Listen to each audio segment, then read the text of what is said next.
Di tengah penyebaran Islam di tanah Jawa, nama-nama Wali Songo terkenal sebagai tokoh utama. Namun, ada satu sosok yang sering disebut-sebut namun posisinya kontroversial, yakni Syekh Siti Jenar. Siapakah dia? Mengapa ajarannya dianggap menyimpang oleh para wali? Dan bagaimana akhir tragis kehidupannya? Awal kehidupan Syekh Siti Jenar dikenal juga dengan nama Syekh Lemah Abang. Menurut Serat Centini dan beberapa sumber Jawa klasik, ia berasal dari daerah Lemah Abang, yang kemudian menjadi julukannya. Ia dikenal sebagai sosok yang sangat cerdas dan mendalami ilmu agama, filsafat, serta tasawuf. Ia banyak berguru pada para sufi dari tanah Arab, Persia, dan India. Lalu kembali ke Jawa dengan pemahaman spiritual yang sangat dalam. Pemahamannya ini membuatnya berbeda dari para penyebar Islam lainnya. Ajaran yang membuat jeger Syekh Siti Jenar mengajarkan paham Manunggaling Kawula Gusti, yaitu kesatuan antara manusia dengan Tuhan. Dalam pandangannya, Tuhan tidak terpisah dari manusia. Tuhan hadir dalam diri setiap makhluk, termasuk manusia.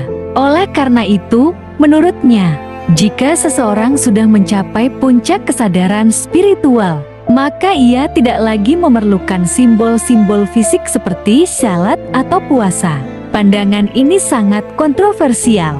Para wali yang lain, seperti Sunan Kalijaga dan Sunan Giri, menganggap ajaran ini bisa menyesatkan umat Islam awam, karena tidak semua orang mampu memahami makna spiritual yang dalam, apalagi jika dimaknai secara harfiah. Pertemuan dengan Wali Songo dalam Babat Tanah Jawi dan beberapa serat lainnya, dikisahkan bahwa Syekh Siti Jenar pernah dipanggil oleh Wali Songo untuk berdiskusi mengenai ajarannya. Dalam pertemuan itu, terjadi perdebatan yang sengit antara beliau dan para wali. Namun, Syekh Siti Jenar tetap pada pendiriannya. Ia merasa bahwa ajarannya adalah jalan hakikat menuju Tuhan. Ia bahkan menilai bahwa para wali masih berada di tataran syariat, sedangkan dirinya sudah sampai ke tingkat marifat, menuju akhir yang tragis, karena dikhawatirkan akan menyebarkan kebingungan dan menyesatkan masyarakat luas. Akhirnya Wali Songo dan Kerajaan Demak memutuskan untuk menghukum Syekh Siti Jenar. Namun, keputusan ini pun bukan tanpa rasa hormat. Dalam tradisi Jawa, kematian beliau dianggap sebagai bentuk penghormatan terhadap spiritualitasnya yang tinggi, meski tak bisa diterima oleh masyarakat umum. Namun, versi lain menyebutkan bahwa ketika hendak dihukum mati, Syekh Siti Jenar tubuhnya yang dibunuh hanyalah jasad kasar. Syekh Siti Jenar adalah simbol dari pencarian spiritual yang mendalam. Meski kontroversial, cerita tentangnya mengajak kita berpikir tentang perbedaan antara syariat dan hakikat, antara lahir dan batin. Bagaimana pandangan para wali terhadap kematian beliau, dan apakah benar ia benar-benar sesat atau hanya salah dimengerti? Nantikan kelanjutan kisah Syekh Siti Jenar di part kedua. Sumber: Serat Centini, Babat Tanah Jawi, tradisi lisan masyarakat Jawa. Setelah sekian lama Syekh Siti Jenar menyepi dan mencari ilmu, terutama di wilayah pesisir utara dan wilayah Mataram, beliau mulai mengajar murid-murid yang datang dari berbagai kalangan. Bukan hanya rakyat jelata, bahkan para bangsawan dan kalangan terpelajar pun mulai mendengar tentang ajarannya yang terdengar asing, namun sangat dalam dan menggugah hati. Ajaran Manunggaling Kawula Gusti. Ajaran utama Syekh Siti Jenar yang paling dikenal dan sekaligus paling kontroversial adalah tentang Manunggaling Kawula Gusti, yang berarti penyatuan antara hamba dan Tuhan. Dalam pandangannya, seorang hamba yang telah menempuh jalan spiritual sejati dapat menyatu dengan Allah Subhanahu wa Ta'ala, tidak dalam arti fisik, tetapi secara rohani dan rasa. Beliau berkata kepada murid-muridnya, "Jangan lihat Tuhan di langit atau di masjid, lihatlah dalam dirimu karena Tuhan lebih dekat dari urat lehermu sendiri. Ungkapan ini bukan tanpa dasar. Ia mengacu pada ayat dalam Quran Surah Kahf ayat 16, dan kami lebih dekat kepadanya daripada urat lehernya. Namun, cara penyampaian Siti Jenar membuat para ulama ortodoks dan wali songo khawatir. Mereka melihat bahwa masyarakat awam bisa salah paham dan mengira ajaran itu membenarkan penyimpangan syariat, benturan dengan ajaran wali songo. Sementara wali songo fokus menyebarkan Islam dengan pendekatan yang lembut dan tetap dalam koridor syariat seperti syalat, zakat, puasa, dan haji. Syekh Siti Jenar justru lebih menekankan pada makna batin. Ia menganggap bahwa banyak orang yang menjalankan syariat hanya karena rutinitas, tanpa memahami hakikat ibadah itu sendiri. Disinilah konflik mulai membara. Beberapa tokoh wali seperti Sunan Giri dan Sunan Kudus menyuarakan kekhawatiran. Mereka tidak ingin umat menjadi bingung antara jalan syariat dan hakikat. Namun, bagi Syekh Siti Jenar, keduanya adalah satu kesatuan. Ia menyatakan, syariat tanpa hakikat adalah tubuh tanpa jiwa, dan hakikat tanpa syariat adalah roh tanpa arah. Majelis yang membingungkan. Dalam satu pertemuan yang diceritakan dalam serat Centini, disebutkan bahwa Siti Jenar pernah menghadiri sebuah pertemuan dengan murid-muridnya, di mana ia menyampaikan ajaran bahwa semua makhluk adalah cerminan Tuhan. Ia mengatakan bahwa dosa dan pahala hanyalah ilusi bagi mereka yang belum mengenal Tuhan sejati.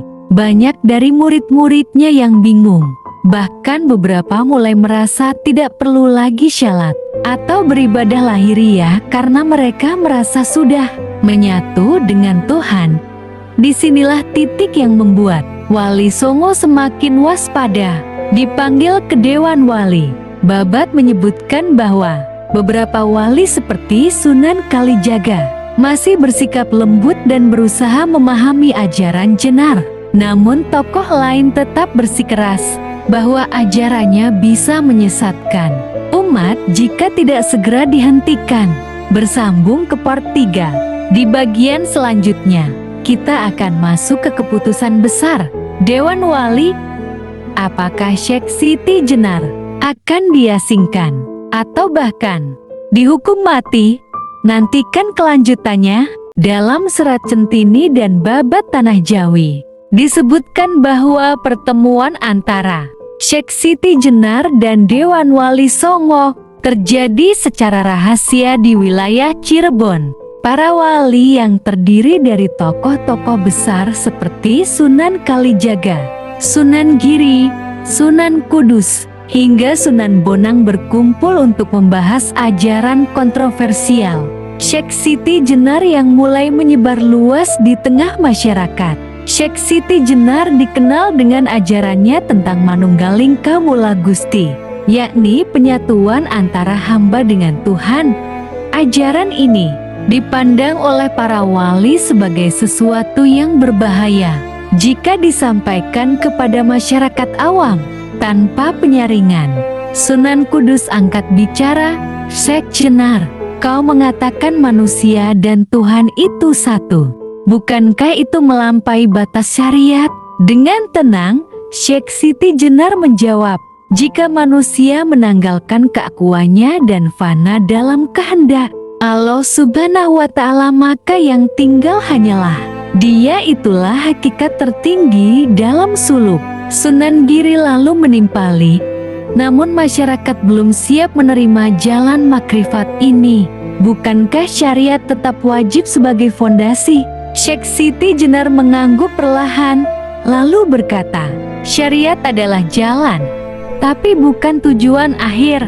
Jika seseorang berhenti pada jalan, ia takkan pernah sampai ke rumah Tuhan." Perdebatan berlangsung berhari-hari. Masing-masing pihak mengemukakan argumen dari sudut pandang syariat, tarekat, dan hakikat. Dalam serat Katuranggan dan tradisi lisan, digambarkan suasana saat itu sangat tegang. namun tetap penuh adab dan hikmah.